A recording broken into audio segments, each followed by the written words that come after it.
Sorry, guys, just trying to finish a mouthful of biscuits there. Right, so we're live. The spine, the aftermath. We're going to chat with the same four Kerry Ultra runners that that dared to take on the spine, or one of the either the full race or one of the shorter races, because we chatted with them, and that was a few weeks ago, about 4 weeks ago. Now the event is over. We've obviously been following them intently during the week. So it's going to be interesting to actually get their take, because we were only just watching dots. And the coverage was great, but we didn't have enough coverage, video coverage of any of these runners. So we're going to pop all of them on and find out their experiences, because I know the spine injuries were, I think they were yesterday, and there was server issues and whatnot. So we're going to maybe chat with these guys, who I think just about all of them wanted to go back and do it again. So firstly, we will chat with Hamish. How are you doing? Hi, Shani. Good. How are you? Good. So tell us all. How was the experience? It was an incredible experience. Absolutely incredible. Sadly, I DNF'd the Challenger after 70 miles out of the 108. But yeah, amazing experience. Incredible course. The support, the organisation, the other runners as well. Just everything about it was fantastic. So as you mentioned, I'm one of the ones eagerly queuing up to go back next year. Yeah. Firstly, tell us, there was issues with the sign up. Did you actually get your name in? What actually is happening there? I didn't know they had problems with their server or their suppliers, I think. So, and I think a handful of people got into each race, but they're opening again a couple of days, I think, with still 100 odd places, they said, left in each race. So yeah, fingers crossed I get to go back.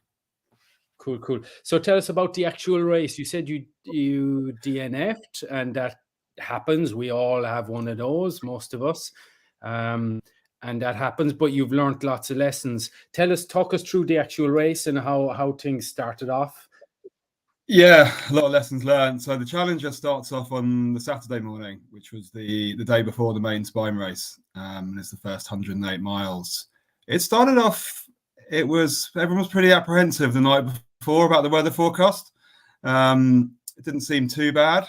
Waking up on Saturday morning, it was a little bit of light rain, actually quite mild. And then you go up onto Kinder Plateau, and I think after about half an hour, the heavens opened and it chucked it down pretty much all day, actually. So you climb this big climb up onto the plateau. You go past a waterfall, which was renamed an upfall, because you go through that and you're sort of wading across the river with water going upwards due to the winds. So yeah, it's good fun. You go. It's hard. There's a long way between any aid stations, or there's only 2 checkpoints on the main spine and a few mountain rescue sort of little gazebos with a chair. So the first one was 16 miles in. Everything was good until then, running with a good group of people. And then got to the famous Nicky's Burger van, sort of the end of the day. That was about 5 o'clock, 6 o'clock, just after it got dark. And yeah, there'd been a couple of hours of nice weather before then. The sun, blue sky came out for about 5 minutes. Running across the moors, saw a few grouse go up in the nice sunshine, and everything was going really well. And then it gets dark and the weather set in again, which was, luckily got to Nicky's, had a burger, met up with a couple of people who were leaving at the same time, left with them. And that's when it went into, I think, 12 hours of darkness.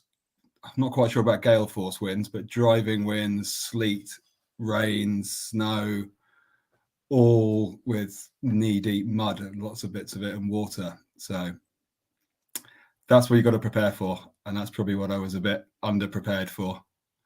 But it went well until we got to Hebden Bridge, the checkpoint, at about 11, I think. We all changed the kit, had a bit of food, left there feeling good. It wasn't too wet, and then the weather set in again. It really, the wind and the wind chill, the rain, and I think it was about 16, 17 miles that took us 5 hours more. It was so slow, just deep mud, everything. So cold. Waterproof gloves failed, so you couldn't feel your fingers or do anything. And there's no shelter, nothing, not even a tree. It's just so bleak. I think as Joe described it on the first one, it is very bleak. Right. And then ended up in a bus stop we found after that, 2 miles from the next checkpoint. We couldn't make it. We stopped in a bus stop, ended up boiling up warm Tailwind on my Jetboil and trying to get warm with that, which is a surprisingly nice drink, actually. I've learned that one. Warm Tailwind works quite well.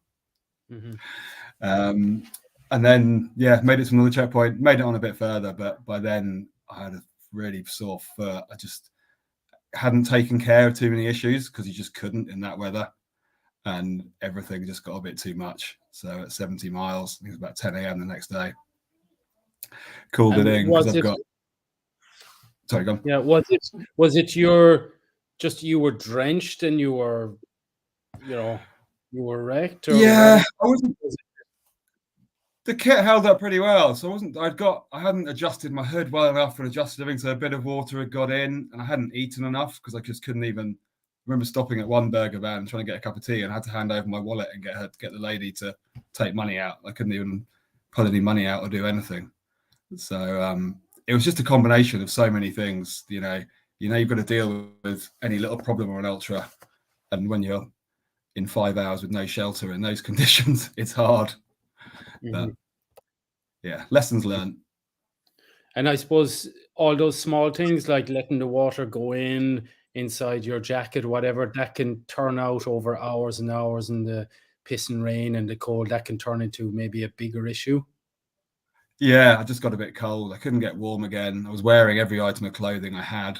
Couldn't get warm. I'd done something to my foot that I hadn't noticed in the misery of the night. As soon as the day came, I was suddenly in agony. Took some painkillers that didn't work, and I thought it's better off to come back again rather than try and kill myself too much on this one. Plus, I've got another race in the summer, so I didn't want to ruin myself too badly. Yeah, good. Sometimes you got to make that call. So the lessons you've taken from that, how do you prepare for something like that? I mean, you knew this was coming, these conditions. We've been watching it for years, but I suppose it's only once you're there that you can really experience it. So what lessons have you taken, and how can you prepare for next year? It's a good question. It's a hard one because despite the weather over here in Ireland, it doesn't seem to get that bad for that long. I think you've got to take your opportunities for going out for long periods in that weather. It's the really long, 5 hours between anything that I think is the tricky one. So it's time in that weather. It's more. I probably didn't do enough training with the heavy kit, and also having everything really ready to hand. You've got to have everything you might need instantly accessible. Know where it is. Know you can get to it. Is a really big one, I think, because you don't ever want to have to stop and take your pack off or mess around too much if you don't have to, especially if you're stuck on the top of a moor. And it's the hard conditions because you go up, up here you go up a mountain, you go down a mountain. There you go up and you go along it for 3 hours, and then you go down it. So it's getting used to that. Good. So a good point there, I suppose. Have your pack down to a T where you know where everything is, and where I suppose we'll chat with the other guys. Did they get their pack down? Did they know exactly where everything was? Could they access everything within minutes? Because up there in the piss and rain, I suppose you need to do that. So very good point. So what are you going for next year? What are you trying to get into? Is it the same? The same, I think. Yeah, I've got to go back and do that first. The upside is that I've got an extra year of doing all the spine races, hopefully now. Go back and do the Challenger, then go back and do the Challenger North, and then the full one. So if I can get in, fingers crossed. Cool. Yeah, there's unfinished business there for me. Big time. So tell us about, you have some races coming in the summer you just mentioned. What are those? Yeah, I've got the Lake Tahoe 200 over in California. Lovely. Which, accidentally got in through the lottery, so yeah, saving myself for that. Yeah, I mean, if you don't want it, I'll take it off you. You know, if it was that accidental, but that'll be amazing. That'll be amazing. Anyhow, Yeah, can't wait. thank you for that. Thank you for the joining us and telling us about your adventure. You learned lots of lessons, and hopefully you get in again for next year. Yeah, I hope there's shout out. There's another Irish guy I met over there. He's not on this, called Mike, actually, or another Brit but lives in Ireland. So he's he DNF'd around the same time as me. So hopefully there's a bit of a road trip going over next year. Cool. Okay, superb. Okay, thank you, Hamish. And we'll chat soon. Thanks. Right, next we have Irene, who. Well done. How are you doing, Irene? Yeah, I'm good. Good. Because Was with we've obviously been following your journey, and we read on your social media posts what happened, which was very, very unfortunate. Do you want to talk us through it? yeah, everything was going great. I flew over on the Friday and got a taxi down from the airport to Edale and settled in the youth hostel and did my registration on the Saturday, which was I was dreading because there's a green, red, and I think it's an amber. They go by colours, but they go by the number of your race number, whether you get a green kit check, a full kit check, or some, it goes, red was full, green was easy, and amber was something else. So I got a green one. It was every second number, I think that was even got a green, and odds got red, and yeah, that's the way they worked it out. So that was simple. Got through all that and got the photo taken and settled in for the night. I met Joe and a few more and took off on the Sunday. It was raining, spitting down, typical Spine weather, and everything was going great. I met Ian just beforehand and I asked him, what advice would you give someone that's just first time doing it? And he gave me a great piece of advice and I kept that in my head the whole journey. And everything was going great. Set off, let them all go off, and it started to snow. We got the snow going up the first route, and it was lashing down with snow. And then we had to cross this kind of a bog, and it's flat, but it's slabs, and it's bog water, and it's a black slab, and you're not sure if there's a slab there or there's bog water.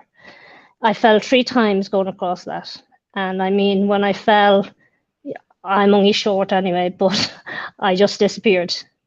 And 2 lads just came behind me and just grabbed me by the neck and lifted me up. So I kind of had a little chat with myself to calm down and slow down, and I hadn't gone another 200-300 yards and boom, gone again. Just disappeared into bog. I hurt my shin that time because the slab, you'd land on the slab, but next minute you'd lose your footing and you'd skid down the side of the slab stone. So you could really do a good tendon damage now. Mm-hmm. But anyway, got up and went on another bit and came a cropper again. And I said, okay, now you're not even 3 hours into this, slow down. So everything was going great, and got in with a nice group of people. And the girl that I was with, a German girl, Magdalena, she had I called her Heidi because she was in front of me with this cup and her yak tracks, and they were banging off each other. So it was like being up in the Alps, and you could hear this cowbell ringing. So I kept saying to myself, follow Heidi, follow Heidi.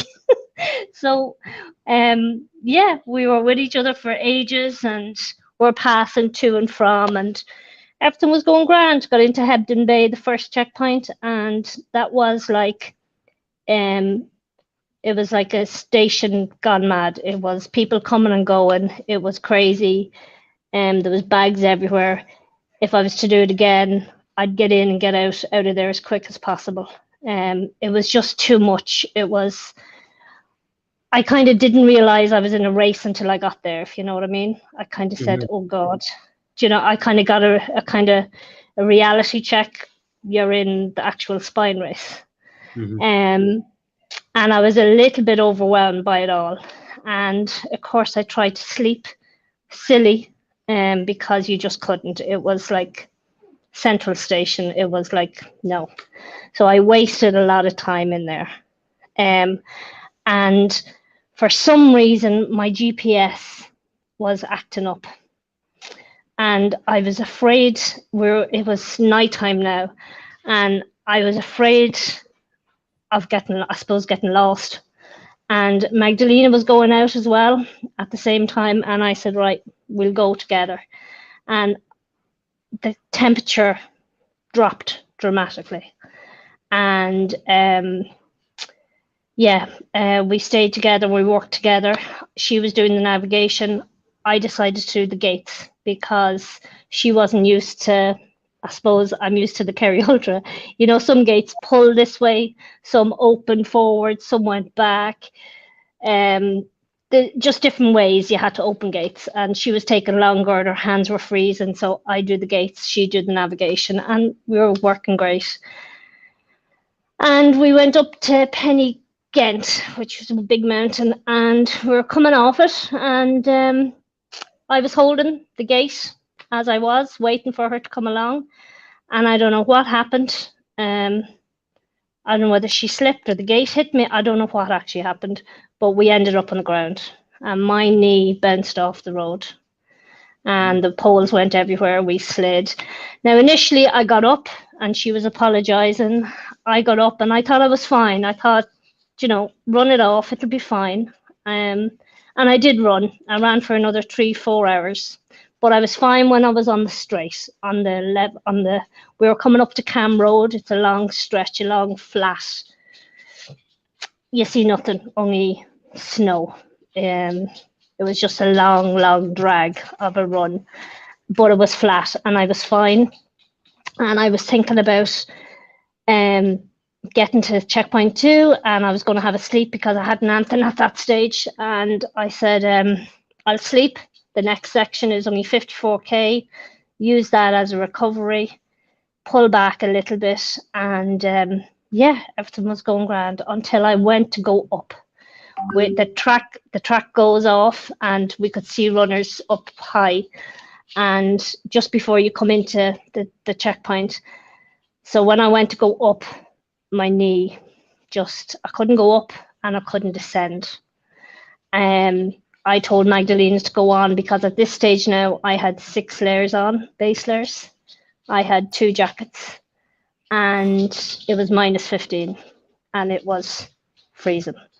So when I got up to the top, I took my backpack off and I took 2 paracetamol, and I had Kinesi tape pre-cut in a bag, and I took that out and I strapped my knee as best I could to get myself off the mountain and into checkpoint 2. And I got into checkpoint 2. Now there was ice.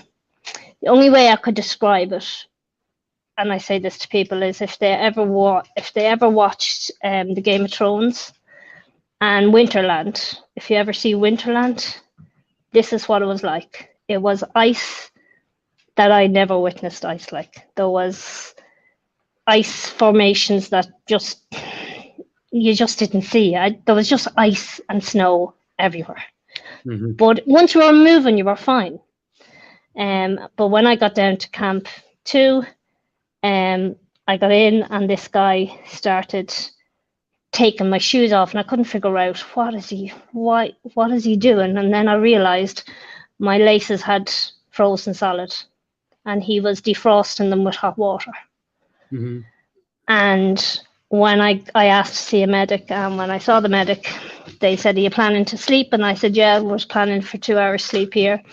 And they said, "Take some painkiller." So I took 2 painkillers, and I got a bed, and tried to sleep for 2 hours, but when I woke up, my knee had just blown up and I couldn't bend it. And I knew there was no point. If it had been 40k to the end, I would have, drug me up and I'll keep going.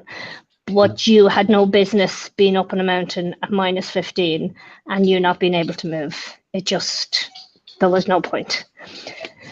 So there was tears, and there was more tears, and it was hard. But I knew my lift was in Kirkyakum, so I had to make my way to Kirkyakum, and they were telling me that I had to get a train and a bus to get to Manchester Airport, and I said, I can't drag a 20 kg bag and my other bag onto a bus, off a bus, onto a train, off a train, then get onto a plane. And I said, is there any chance I can be of any help to get up to Kirkyakum? And they went away and they came back and they said, would you volunteer in Checkpoint 5? And I said, I'll do anything. I don't mind. I wasn't ready to call it a day. I just knew I couldn't leave the bubble, I suppose. I couldn't. And with that, I went to Checkpoint 5 and I stayed there for, I think, till the Friday. I went up on the Monday and I stayed till the Friday. And it was amazing. I loved it. I got to see some of the Northern Challengers coming in. And then I got to see the main spine race coming in. And it was just brilliant just to see the different levels of people's pain, one, their attitude, the way they handle themselves, what I could do because I was a runner and I knew what I would like to be done with if someone came in, that kind of state. And I just said, look, I rang my friend and she said, get home, Irene. And I said, I can't because there's too much to learn. There's too much to see and there's too much. I just can't. I said, I'm staying. And I'm so glad I did. Yeah. Yeah, fair juice. It was amazing. And yes, it was bittersweet, but I probably wouldn't change it. But you turned the situation around from what I'm hearing, it was an unfortunate situation. I kind of had to. I wasn't prepared to leave it at that. I had to find some good and find some positive and learn as much as I can because I knew I was coming back. Yeah. So that's what I did. Yeah. Very good. And you turned it around. You turned it into a positive experience. You possibly learned a hell of a lot, and you helped out so many runners. So, from me as a third party, you may obviously there was tears and whatever, but you turned it around. You turned it into a very positive and meaningful experience. So, congratulations on that. Yeah. No, it was amazing. I had some laugh. When Joe came in. Yeah, it was brilliant. We he cracked me up. We cracked each other up. Some of the English don't get the humor we have. And it was interesting to see. It was just interesting to see how people dealt with their own pain. You could, as we say, pull the piss out of some people and others you couldn't. And some people you could talk to and others wanted to actually get a mile away from me. And it's amazing. There was one lady there and she was on the Northern Challenger and I'll never forget her. It was Baltic in Bellingham in the room it was like an old barracks. That's where we were in. And it was just a room, but there was a hall to the side of it and there was 5 tents erected in that hall. But it was, when I say now, Shawnee, it was colder. You might as well have been outside. It was Baltic. And this lady was shivering terrible, as in her teeth were shaking. And I ran outside and I knew in my bag I had hand warmers, which I never got to use. So I got 2 hand warmers. I ran over and I said, put them down your top before you go in there because, she's not going to come out. She's not going to be able to keep going. So she put the 2 hand warmers down her top and she went into the room, and 2 hours later she came out a different woman. Like, from someone that I thought there's no way she's going to continue. It's amazing what a bit of sleep, some hot food, a bit of TLC. It's just amazing what people, they're broken when they came in, and they just, in a few hours, they're like, my God, I just said, And yeah. I suppose because of your little tweak, your little advice that you from your experience now, you helped out that lady and pushed her on. She left then, did she? And she left and she finished, and she sent me a text during the week just to thank me for my help. And I just said, it's something I would like someone to do for me. And you did it, and that is amazing. That is amazing. Congratulations. Tell me the lessons you've taken. You've obviously learned a lot for your next participation when you go back there and actually finish it. But what are the top things you've taken away? Obviously, you could never have foreseen that somebody would fall on you and explode your knee. But with regard to equipment or your race strategy or whatever, you've already mentioned not stopping in checkpoint 1 because it's too crazy. Next time you'll just march on and go to checkpoint 2. Have you any other tips?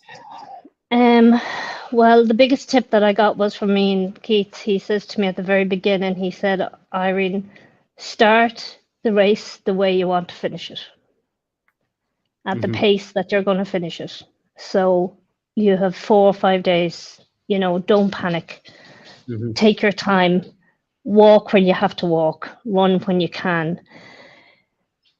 The yak tracks, should I have put them on sooner? Probably yes. But nobody around me had them on, and I never ran in yak tracks. Yak tracks are grips that you put onto your shoes in the ice.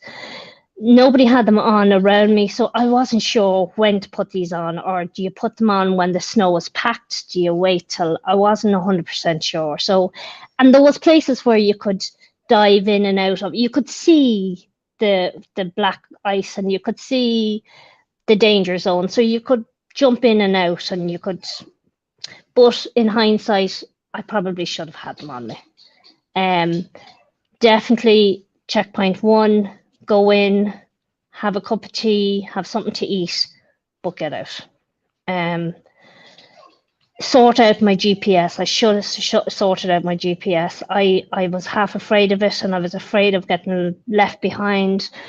I think it was the cold that actually affected my GPS.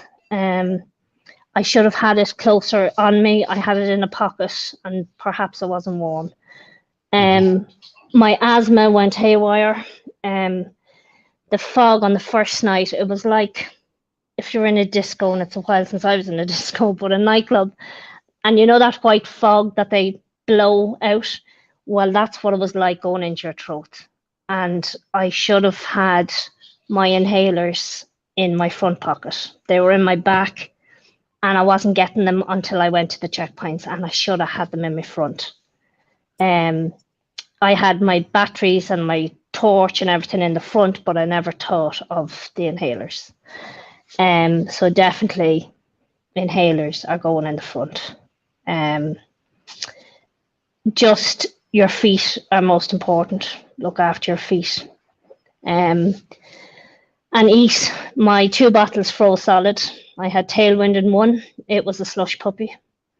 I had to open the actual lid of it and shake it to try and get a trickle of icy water or whatever that was coming out of it. Maybe if I had put a hand warmer down it, it might have kept it from defrosting. Yeah. Thought of that afterwards. And my other bottle froze solid too. I did put gels, I have, the sport gels. Well, I decided not to be messing about opening them up. I cut 5 of them and I tipped them into a soft bottle of 250 ml bottle. And I added a bit of water. So it was just as an emergency. I could have that. And I put that in the front of my pouch. Now it froze solid. So I was kind of squeezing it like to try and to try and get it out. So I had to put that down my top to try and defrost that. But once you were moving, you were warm. But if you had to walk, you were cold. But I had 6 layers on me. I never thought there's no way I'm going to need 6 layers, but you needed 6 layers. Crazy. Tell me about your bottle there and everything freezing, and we'll chat with the other guys there. Are there any solutions there to? Not really. No. No. Okay. Unless you put like a hand warmer down the side of it, maybe. Right. No, it didn't froze. It didn't freeze solid. There was a bit, but the actual straw part, that was white. That was completely white. Yeah. We were like abominable snowmen. Like the buff I had, like would freeze solid. Yes. It was like a block. Yeah. It was just colder beyond cold. But again, I loved it. It was the distance between the checkpoints was horrendous. The darkness at night was horrendous. I don't know if you can train for that. Maybe run in the dark more. I don't know, but it's a mixture between the tiredness and how to get the tiredness, how to find because everybody's different. Like, you know, at 44 hours, I knew I had to sleep. That was me. Done. Should have had maybe a 20-minute cat nap somewhere just to help me. But yeah, everybody is so different, and it just depends on, but definitely little cat naps definitely would help. Now, another thing I would do is practice getting into my bivy bag in the dark and at nighttime and in the shittiest of weather, and practice out in your lawn and do it that much so that when the time comes when you need to go asleep, you will just get it out and you won't think twice about it. Yeah. Because the thought of me getting that bivy out of my bag and the thought of having to get the sleeping bag, I said, here, no, I'll keep going. And that's a big mistake. If you need to sleep, you need to sleep. And that's it. End of. Don't try and fight it. No one's going to say at the end of the checkpoint, Jesus, you did great for not sleeping for 60 hours. You're a gobshite. Yeah. And you will get that time back. Further down, you're going to pass out people that are struggling. So don't be worrying about that end of it, you know. You will catch them. You'll catch them further down. But and you did need you get to... Did you use it? Did you use it? No. Okay. There was one section where we went up this called Malin Cove, and all I can describe it to me, it was like the ends of the earth. We're up this side of this mountain, and I said there is no possible way that they could put a checkpoint up here. No one in their right mind would put a checkpoint up here. There's wildlings going to come up out of the ground and grab me by the ankles if I lose this path. And you had only 30 minutes for this checkpoint. All you could get was hot water at this checkpoint. And eventually we found this checkpoint. And I said, oh my Jesus, where am I? Like, it was pitch dark. We were on some side of a mountain or a cliff. And it was like the ends of the earth. But two women came out with hot water. We got in and I had my hydrated food and I put hot water into that and I got that into me and I got my extra spare layer on me and 2 pairs of gloves on me. We wrapped up and we headed out and we had 40k to checkpoint 2. Now 40k sounds nothing. I broke it up into tens. I said, grand. When you're in them conditions, 40k is 16 hours away. It's not. So you had to break everything down into time, not distance, because distance meant nothing. So I had a beep going off on my phone every hour to eat, just a reminder. So every time my phone beeped, I knew that's another hour. That's another hour. Don't look at the distance. Just say you're knocking down another hour. another hour. Yeah, good strategy. Yeah. But it's a crazy, crazy, crazy race. You have to like the darkness. You have to be confident in the darkness. And yeah, just get your head down and just get to checkpoint 2. And after that, it comes a little bit more. It gets crazier, I believe, but it gets more. The distance gets a little bit more easier to handle. But then the sleep demons come, so you have something else to deal with. But yeah, get to checkpoint 2 in a reasonable state and get your sleep if you need it. And yeah, everybody's different. Yeah, indeed. Yeah, great stories. John is saying, crazy race. But I suppose that's what drew you to it initially, to push your limit. Yeah. And you'll be back. Well, I did manage to get. I had 2 laptops and I had my phone, and I was all ready to go. 12 o'clock, and hit entered at 12, and all I got was 404 error on all screens, and yeah, no, couldn't get in. So we have to wait. We're being told tomorrow, I think. Told tomorrow, yeah. So fingers crossed anyhow for you. I mean, if it's not this coming year, it'll be the following year, you know. If it's not, I might possibly do the summer North Challenge. Just then I have the whole thing record. Okay. So yeah, so we'll see. Cool. Anyhow, thank you, Irene, for that amazing story, and especially how you turned it around, a bad situation into something positive. You got lots out of it, and you gave lots of positivity to others. So congratulations. Very inspiring. Thank you. We'll just before we leave, what are your future races? You said you may be the Summer Spine. Yeah, I threw my hat into the Tour de John. So if I don't get into that, I will go for. Yeah, we'll see. There's a few I have lined up, and we'll see. But I hope to be back in Edale for January. Irene, it gets freaking crazier and crazier. Huh? Oh yeah, but you wouldn't get to meet the amazing people and see the amazing places. So true. That's why we do it. Indeed. Anyhow, congratulations and thank you for your time. No problem. We'll be following your journey. Thank you. Yeah. Right, and third we have Tomas. How are you doing? Hi, Shawnee. How are you? Good. How are you? Have you recovered? Yeah, all good again. Yeah, raring to go again, but going to take a little bit of downtime for maybe a month or 2, and then just ease my way back into things again. So that's the plan.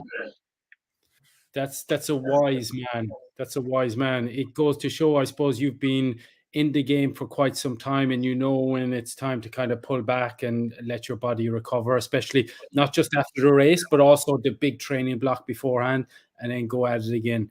So do you want to tell us a little bit, do you want to talk us through the race?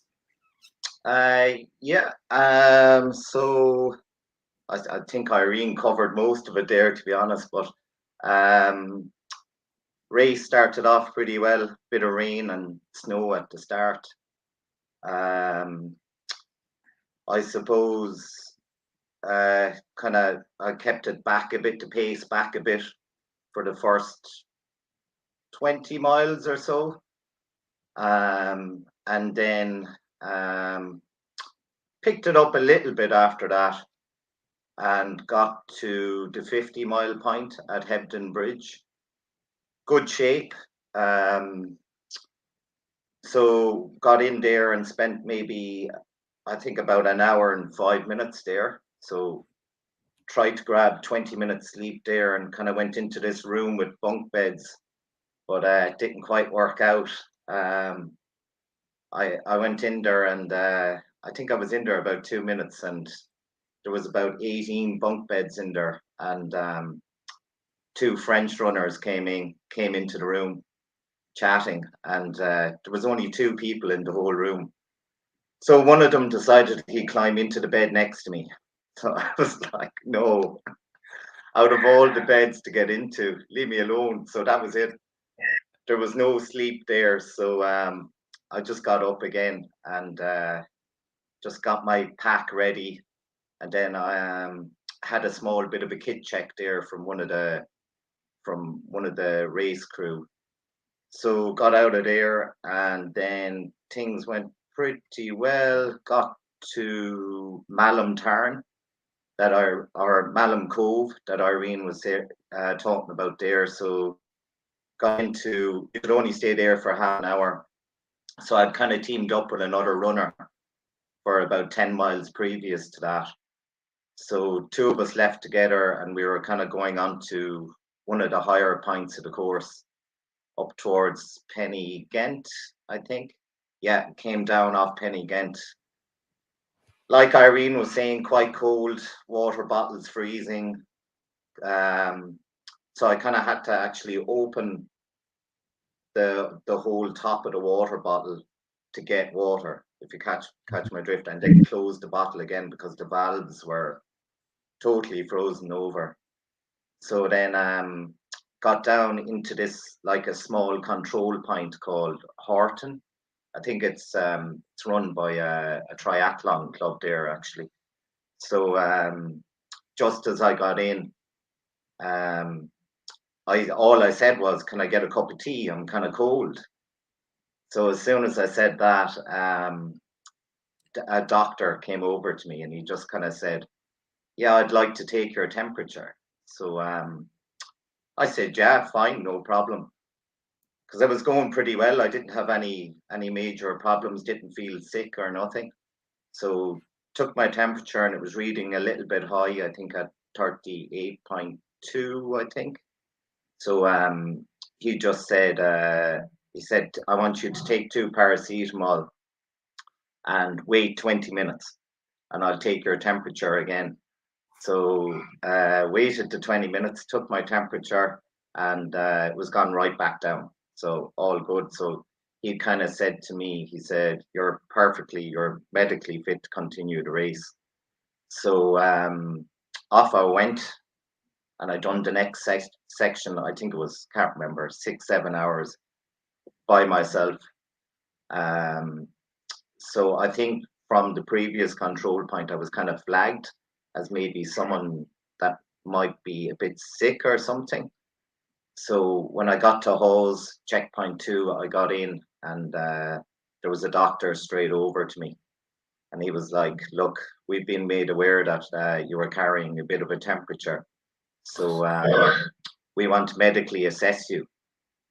So the doctor brought me into a kind of room by myself and done all the usual crack, temperature, breathing, you name it, checked everything and said, "You're perfectly fine.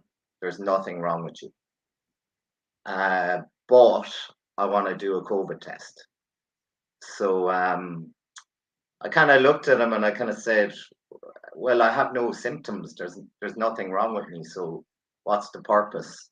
So he said, he basically said, "Just if you have COVID, we just want to put things in place further down the line for other people's safety." So I just said, "Yeah, that's fine," and not thinking I had COVID at all.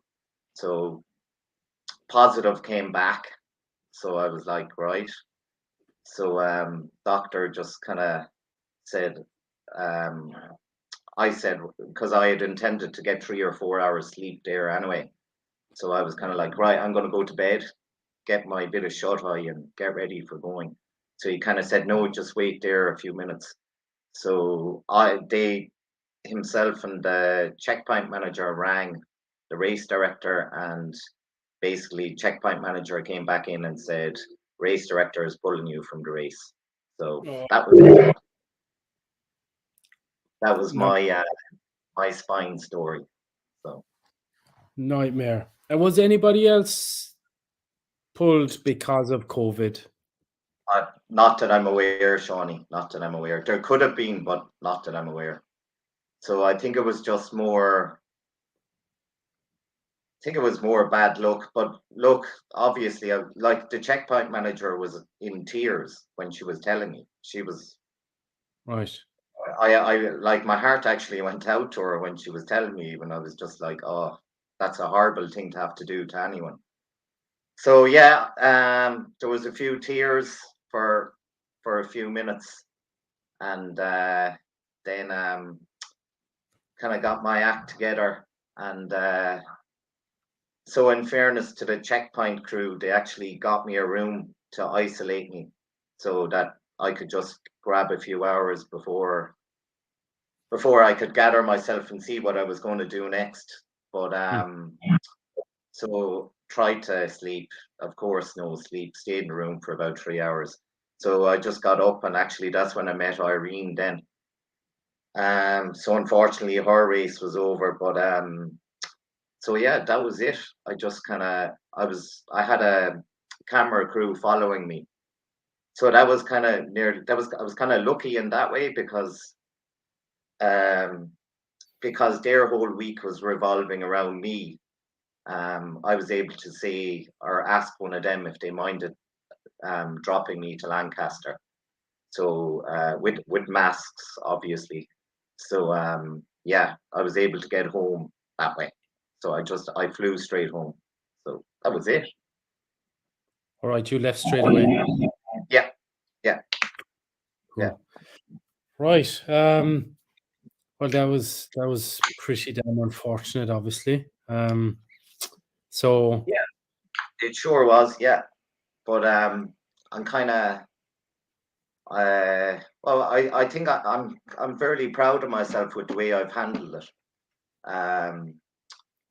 You know, I didn't get shitty with the checkpoint staff. I wasn't, I wasn't angry, or I wasn't like, oh, you can't do this. I just accepted it, and kind of looking back on it now, I'm glad the way I handled it. mhm. So yeah, so I've come home, and I've had other distractions since I came home, which is kind of good. It's kept my mind off it. But all good. I'm ready to go again now. I was one of the very, very lucky people to get a place yesterday morning for next year. So Wow, brilliant, brilliant. Well done.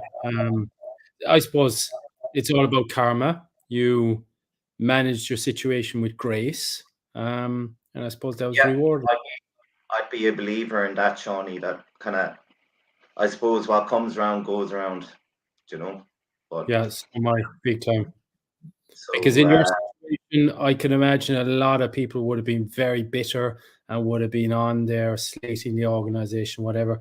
But it was a medical reason, and they did it for a reason. It was unfortunate. look, I mean, I actually kind of agree with them. I mean, at the end of the day, look, I suppose people mightn't agree with me, but I'd also say that it's 2023 now. We should know how to deal with COVID and have steps in place to deal with it. But I suppose they just weren't comfortable with leaving me on in the course and the risk of infecting other people. And I understand that. I get that. And I think it's probably fair enough. So Yeah. again, out of my control. So I think as well, that was it. It was out of my control. I had no symptoms, felt perfect. And I think I was also kind of thinking, okay, I'm 115. I'm after doing 115 odd miles, and was feeling really good. So Mhm.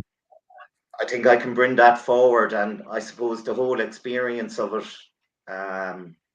was amazing. Actually wouldn't change it for anything.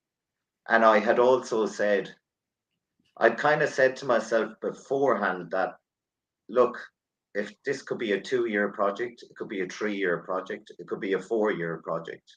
I don't know. I could go back next year. I could fail again, because the race is that brutal. It's Mhm. the most simplest thing can end your race. It could be, and it's normally something that you'd never think of, Mhm. whatever that is. So, like in my case, it was COVID, but yeah, I think that's pretty much it.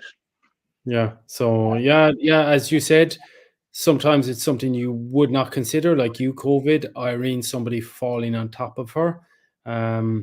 But that's the race. There's so many different elements. I suppose that's what draws everybody to it, is you don't know what's ahead of you. But have you learned any lessons during the race, because you prepared for this, you put the equipment, the navigation, you've tried to get everything sorted, and it was an element that you couldn't consider that took you out of it, okay? But what you did do in those 115 odd miles, what did you get out of that? Did you learn lessons that you're going to take into next year?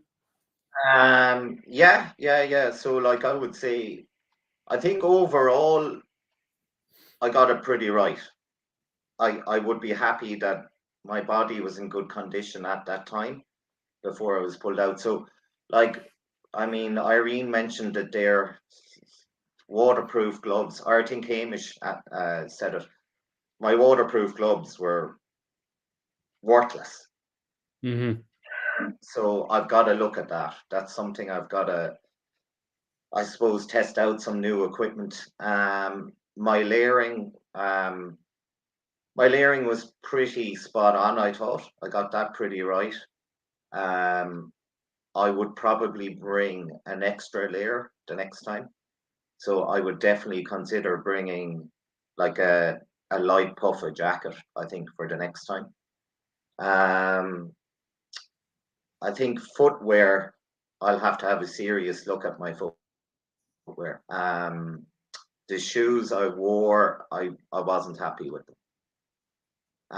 I had tested them and I was happy with them in training, but I think when you bring in the extreme distance, I didn't have enough support for my ankle, for sure, for my ankles, I should say.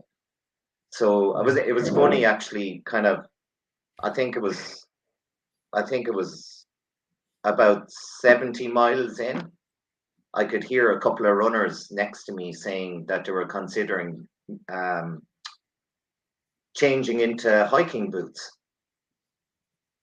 So I was kind of saying, in my own head, I was thinking I just couldn't fathom that you change into hiking boots. Mm-hmm. But I can now. I get what they mean now. I think just for that extra support, but I probably wouldn't go for a hiking boot as such. I'd probably try and go for a hybrid trail Mm-hmm. runner hiking boot with a mid, if you catch my drift, that little bit to support the ankles.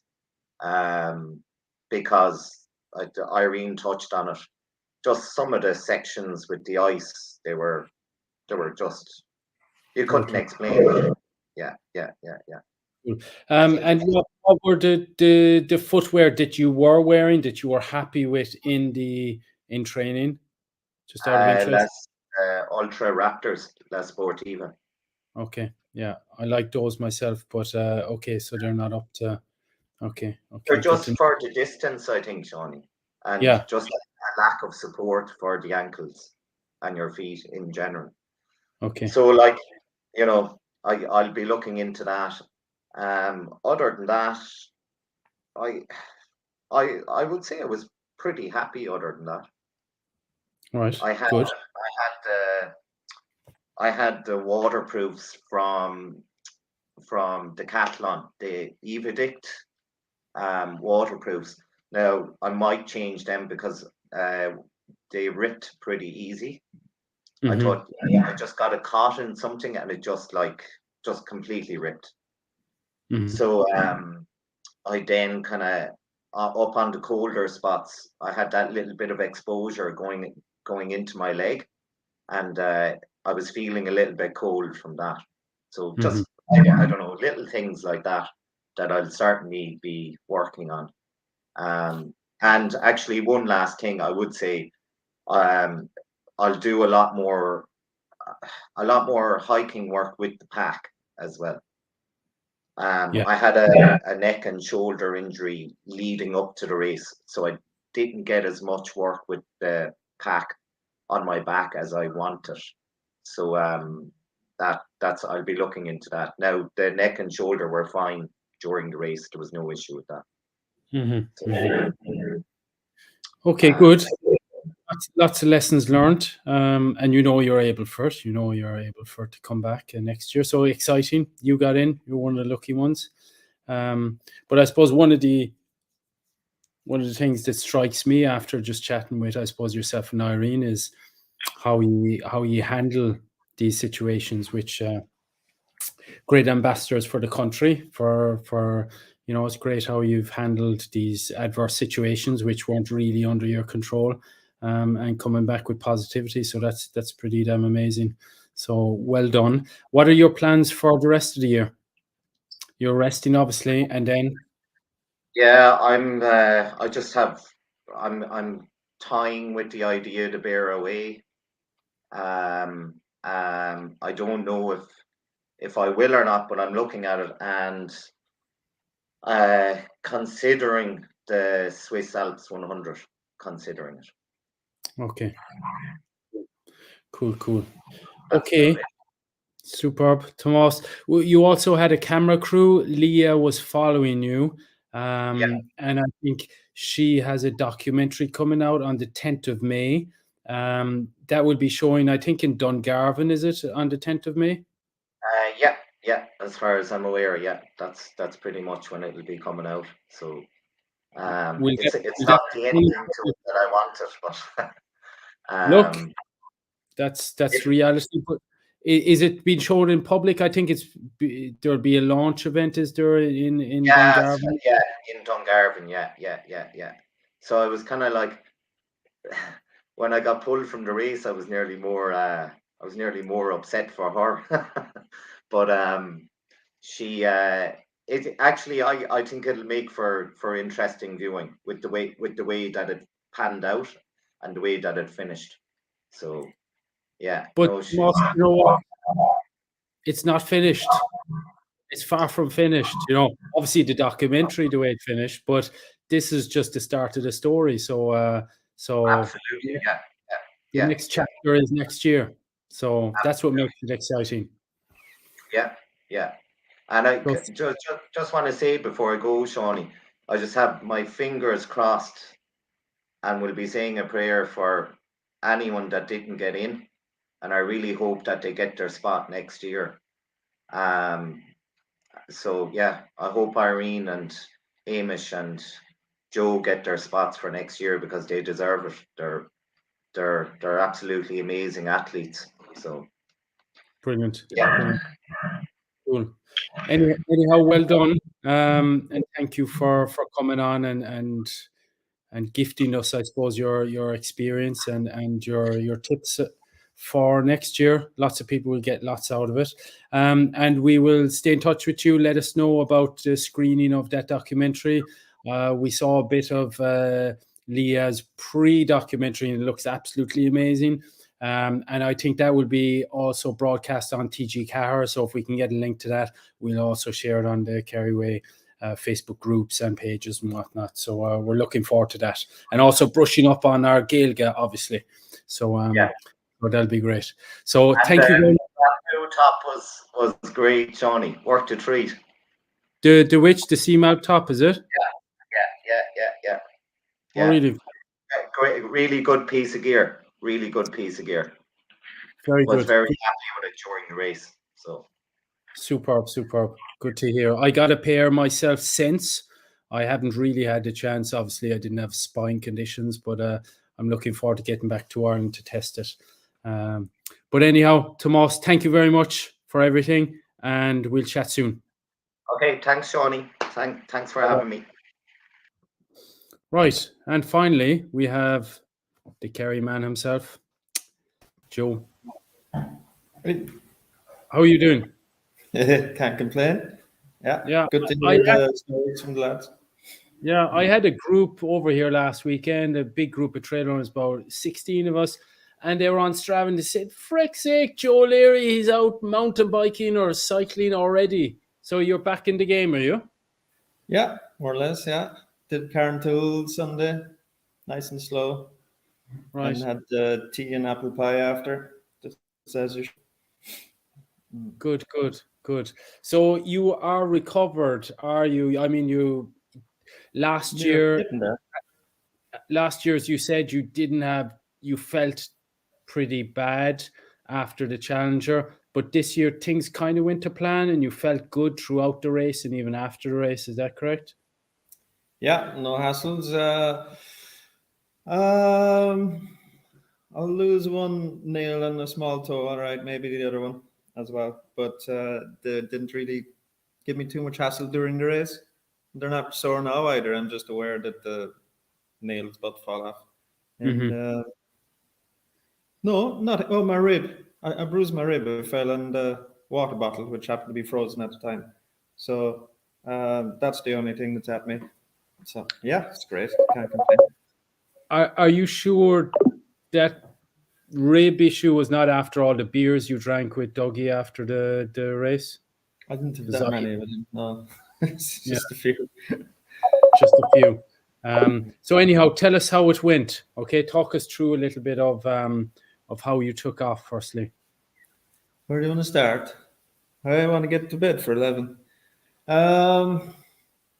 Yeah, exactly like the rest of them are saying. Pissing rain at the start, a bit like last year. Cold, wet, windy.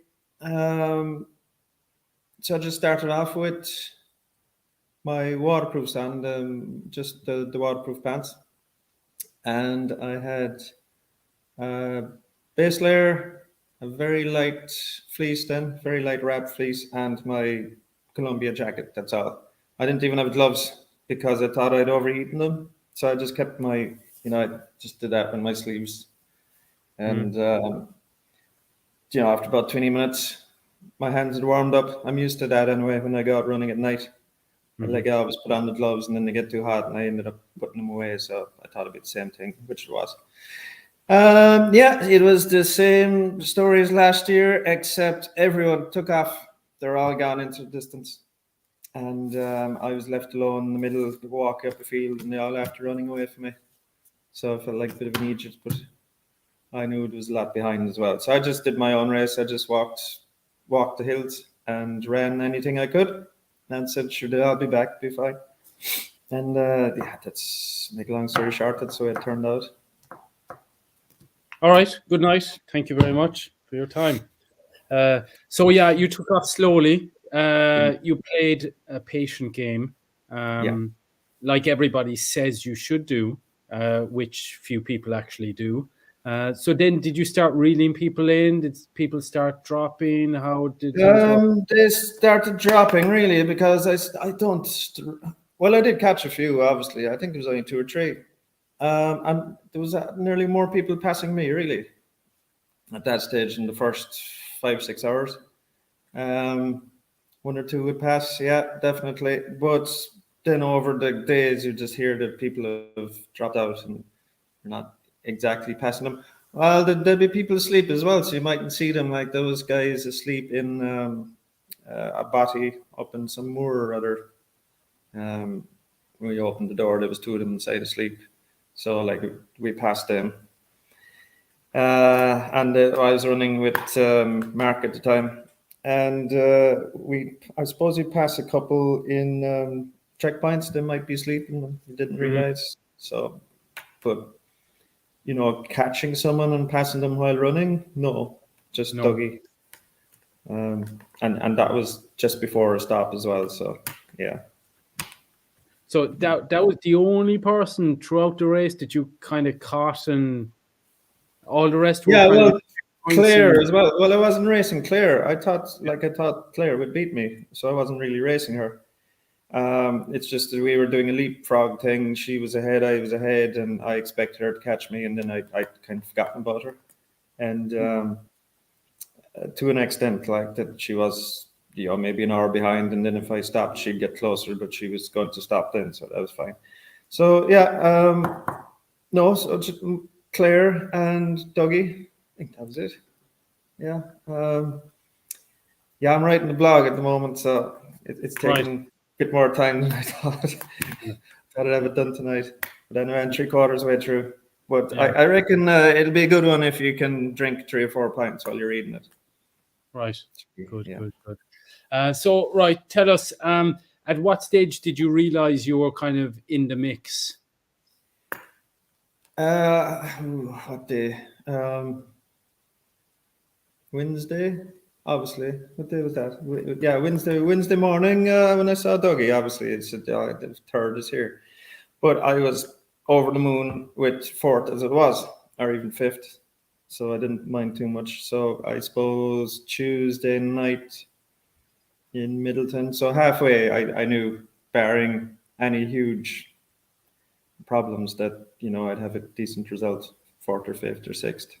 I was delighted with that.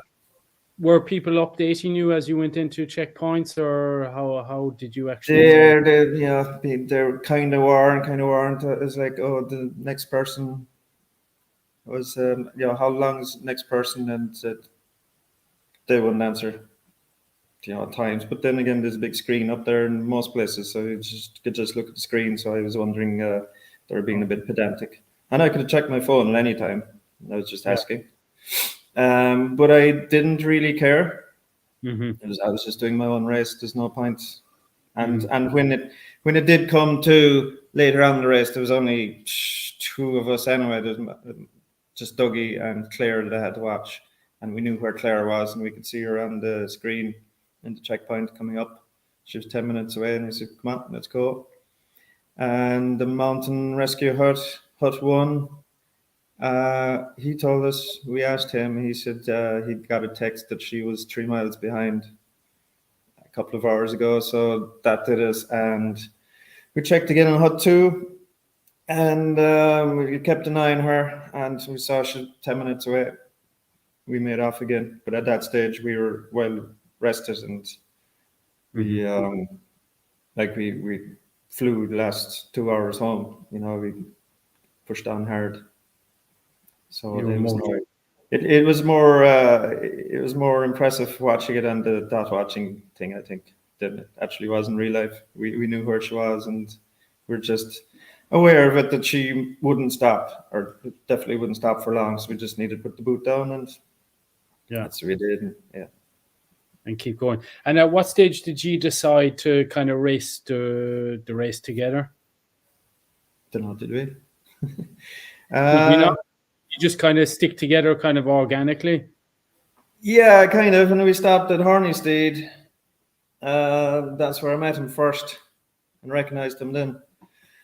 Helen runs a bit of a checkpoint there. She gives you soup and tea and stuff. She's a lovely woman. And she turns out to be a psychiatric nurse. And I think she was spotting that I was giving him looks and he was giving me looks. And I was trying to plan how I'd drop him, hide behind a tree or something. And then she suggested, or gently tell us that, you'll go ahead now together, lads. Yeah, okay. He seems sound enough. We will. So she told us to go out together. And Ian was telling us after that, or he's telling me after that, he was hoping that two of us would hook up because we'd get on well. So I think he knew more about my race and how it was going to turn out than I did. So that was good. And he was a grand lad, and he had loads of experience. And it was good to be up in, like, the last 25 miles is horrendous stuff in knee-deep snow up in the Cheviots in the dark, like, and even Damien and Jack said it, that he was down to 3k an hour stuff, just trudging through the snow, in deep snow, and that was incredibly hard. So it was good to have Dougie there, even though he gave me a fright by falling asleep while he was running, and just fell. So I gave him 10 minutes, didn't throw him a couple of kicks, pretended nothing. Yeah. So yeah, I suppose it was good not to be alone for that tough section. Was it very dangerous? Yeah, definitely, because it was pretty arduous, all right. And when the brain starts going there a fortnight awake, it was good to have someone backing you up. Definitely, yeah. So. Cool. But you did look pretty fresh at the finish line. You did. Yeah, I felt good, felt fresh. Yeah. Ran up Good. the stairs after to the shower. Yeah, and then Walked ran down to the bar. Walked down, I think. Yeah, It's probably showing Cool. up to Damien. yeah. So tell us, are you going for it next year? Have you tried to I'll throw try your? anyway, yeah. That's the plan. Did Be you nice get it? to- No, I didn't get in. No, I got as far. I didn't get as far to pay, so I didn't get in. No, so we'll try again. And if I don't get in, then it's grand. We'll figure out something else. Mm-hmm. No, no panic. No panic whatsoever. So tell us, with regard to your training and how it went. You obviously had possibly the perfect race, give or take a few things. Equipment wise, anything, would you have changed anything if you're going in next year? What did you learn that you're going to take forward? Equipment?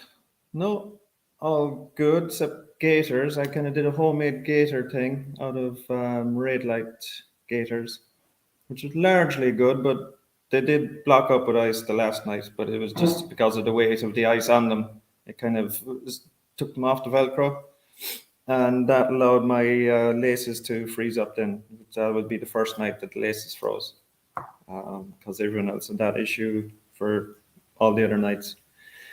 And the water bottles froze. I had to stop in at dawn there in what's that wall?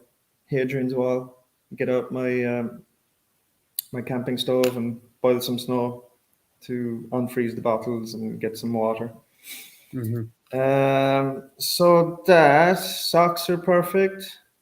I had merino socks, and I put on the Injinji liners as well for the last 2 days. They were perfect. And I put on by the way, the waterproof socks. They're not waterproof, but just at hut 1, because I'd fallen into a few bog holes in the snow, you couldn't see where the path was. So if you were off at a foot at all, you could be down up to your nether regions. So yeah, I changed that then. I changed into the waterproof socks for that, because I was my socks are freezing and stuff. Yeah, but apart from that, it was fine. No, I kept the 3 layers on. And I said, oh, for the last night, all right, I put on the good Columbia Omni Heat thing, whatever it is, and a nice mid layer as well. Mid layer, not a fleece, but a kind of a synthetic puff jacket. So yeah, it's just like minus 18 or something. So yeah, but apart from that, I kept on everything except the socks and last 12 hours. Everything stayed the same. Didn't take off anything. Didn't need to.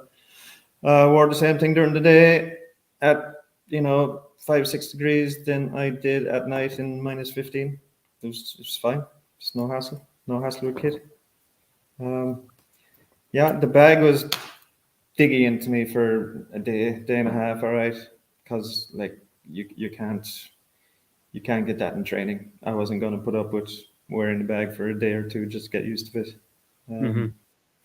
So maybe a bit of taping, here next time. And I had my back fully taped as well, the bottom half of it, just to prevent chafing from the bag. But yeah, nothing huge. No more issues. I didn't wear a buff, and I would change hats. So when it was cold at night, I'd put on one of those Columbia Omni Heat woolly hats, and then I'll cheap Decathlon thing during the day. It was fine, perfect. Yeah. Okay, cool. So you basically had this strategy almost down to a T. So if you're going forward next year, the plan is maybe to go faster if you have kind of all No, not necessarily. Just drink less tea and less stops and less chatting to people. I suppose at times when you're with people, you will make better time because they might be faster in a certain section or something like that, or say we'll keep going here and we'll stop down the bottom in 10 minutes when the wind stops or something like that. But generally, I find you are slower with someone else, just because you've a few extra stops, or hold on there 5 minutes, and you come out of checkpoints. But it depends. I suppose it pays back as well if you're with someone that knows where they're going. So it probably helps a lot. Like, so it's 6 of one, half dozen of another. But generally, less cups of tea. I mean, I wanted to enjoy everything that I'd read about. I wanted to enjoy Greg's Hut, and I wanted to enjoy the Angel of Garrigill. And I called into her for tea and toast and muffins, and we had a great little chat. And back out again. Stopped at Greg's Hut for the noodles, and he used telling stories about Killarney, and just things like that. Even Helen's place, stayed too long every place, just chatting and having a crack. So less of that, and do it a bit more like Ian Keys, and just kind of pass or just stop for a cup of tea in the hand. Just just be a bit more mindful of wasting time, and you wouldn't have to go too fast. Like, I'm not going to win. It would take those up in the front to all pick up their races for me to do any better. But if you are there and not wasting time, then a lot of things could happen, and have in the past. Time. Yeah, Big just time. be there, and don't be staying in the pub too long and stuff. Yeah, very good. Well, you got the most out of it with regard to experience, and you had a hell of a race, which was amazing. And we were glued to it. So thank you for lighting up the networks in Ireland. So it was I was great. thinking it'd be a good crack watching it. All right. It was indeed. Everybody was glued to it, so it was lots of fun. What's the plan this year? I can't say, because I don't know. Definitely Australia. I know there's 100k in Sydney, and I have actually a small race in London the week after, which wasn't great thinking, but anyway, I can skip that. And then we'll see about UTMB. I've got something happening there, may or may not come to fruition. And Tour de John to be lovely, but I would see. We might just do Kerryway, because I have a lot happening this year with I'll have a serious lack of holidays if I'm doing the spine next year. So we'll see, will we get into the spine first? And then we'll talk after that. Like, there's the summer spine as well, but the heat doesn't suit me, I'd say. But it would be interesting. It definitely would be interesting. Yeah. Our shirt doesn't get too warm up there anyhow in the summer.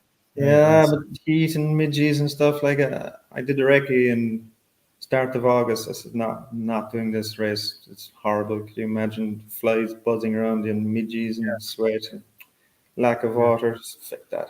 Rather the snow and the wind. But you never know. I mean, it'll be challenging in different ways. I think it would actually be harder in the heat, even if it was only 20 degrees. For me anyway, because all my training's at night, and down here in Kerry with the clouds and rain and bog. So yeah, cool. Okay, Joe, thank you very much for your time. We look forward to your blog, which will be finished tonight or tomorrow, whenever you have it finished. Yeah, whenever you see it, you see it. Yeah, it will definitely be an interesting read, and I'm sure we'll get very micro with the information. And it'll teach us a lot. No worries. So, thank you. Thank you, Joe. Take care and chat soon. Will do. Bye-bye. Bye-bye. Right, guys, that's it. We heard from the 4 guys, some super inspiring stories, every one of them, and loads of lessons learned. So if anybody's going for, we have a comment here, True Kerryman, stopping for tea and chats. Yes. Working for tourism, Kerry, I'm sure. Fair play to you, Joe. Huge congratulations. Big time. Joe, but everybody else, Irene, Hamish, and Tomas. One thing that struck me, obviously, is how they dealt with adversity. Irene and Tomas, especially, with those unfortunate situations, and great ambassadors for the country and for as Kerry Way Ultra runners. So I say congratulations to them. That's it, guys. We'll chat to you soon with a few more lives. I've a few more people, lots more people I want to chat to. We're going to start ramping up for the Kerry Way Ultra, which, guys, it's almost full this year. It's almost full. The numbers are, Eileen sent them to me yesterday or the day before. So if anybody's on the fence, then jump on now. I know I had a big group of 16 runners over with me last weekend. We great crack, and the peer pressure was on, and about 5 of them signed up while they were here or the day after they got back. So numbers are increasing, guys. If you want to be a part of the party in September, early September, then do it now. Anyhow, chat soon. Thank you very much for joining, and thank you to the 4 lads for sharing their experience.